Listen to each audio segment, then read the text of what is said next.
it's now time to go through the winners and losers of the week.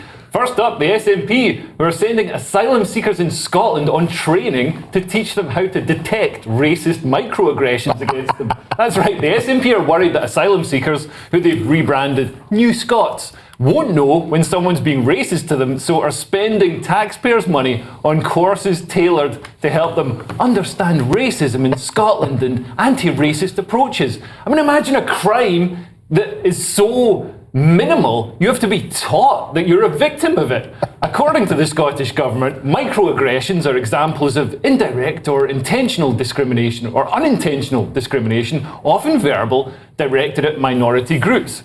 Common examples include complimenting a person of colour on their intelligence, or a white person making a statement such as, "I believe the most qualified person should get the job." That's right. Telling someone they're smart or picking the right person for a job is a racist hate crime now in Scotland. I guess it explains why their leaders have been so useless. Now, guys, they're training people to feel aggrieved. I mean, this feels like there wasn't a problem, but they're trying to make a problem. It's like COVID, that the symptoms are now so mild, they have to tell you you've got it. Have I? But I think this is a thing, let's be serious, I think there's a thing where they want to keep the West feeling guilt and shame all the time instead of congratulating ourselves and going, we're actually very tolerant. There aren't right-wing gangs roaming the streets like Clockwork Orange attacking immigrants. Actually, they're fine, and they're saying that they're not obviously not reporting enough hate crimes. So they've now got to drop the bar.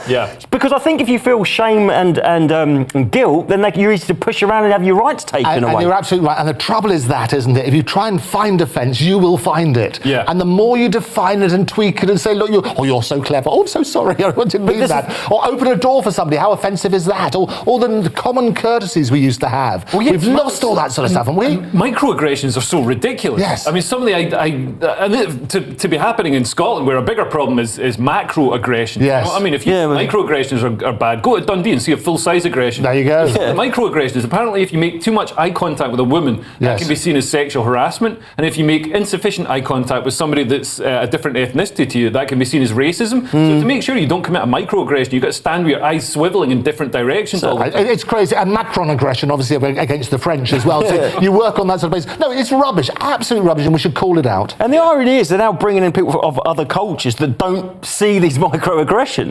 They don't see there's a problem. So we're now giving them problems. We're teaching them. Teach them to be miserable and feel like a victim. Oh, you're not enough of a victim. You don't realize how much of a victim you are. Come here, come be a victim. But you have to ask, don't you, how they come up with this list. They must consult people, and they probably get paid thousands to come up with the list. It just doesn't. Special advice. And they turn around and say, "You're your best person for that." Oh, can't say that. I honestly think, obviously Scotland are too tolerant. They thought the narrative. It's like these Elgin marbles. They've been talking about for 30 years. Just send them back. The whole thing seems to be they want that conversation. It always is. So, we're awful. We're colonisers. We pillage everywhere. Just send them back. No many nerds go to museums anyway. But we like to complain. We don't like solutions. People are so good at finding problems, and if there isn't a problem there, we have to find one. But it's always blaming us. Same with the climate thing. It's like that's why they can do things like you, Les, for your own good because you're evil. It's us all. I'm destroying the planet. I don't know if we are, and I don't know if there's no racism. We have to always be made to feel like villains. Yeah, absolutely. And do you think the Scottish hate crime law that came through? It was widely lampooned, and also it hasn't. Not many people have actually been successfully.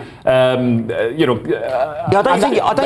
think the things at the bar so low you wouldn't even report some of the things that they would say are hate crimes. So I don't think the person who wins the prize for that is J.K. Rowling for making sure early on she went out there and said, "I'm going to say all these things, come and arrest me." And that resulted in that, because when the police first started with that, they said, "We're going to investigate every single complaint. None of your bike gets nicked or somebody robs you in the street, but every single complaint on the hate crime thing." That's what they would do. And J.K., to her credit, came out and made sure that didn't happen. Absolutely, yes. She pretty much brought it down single-handedly.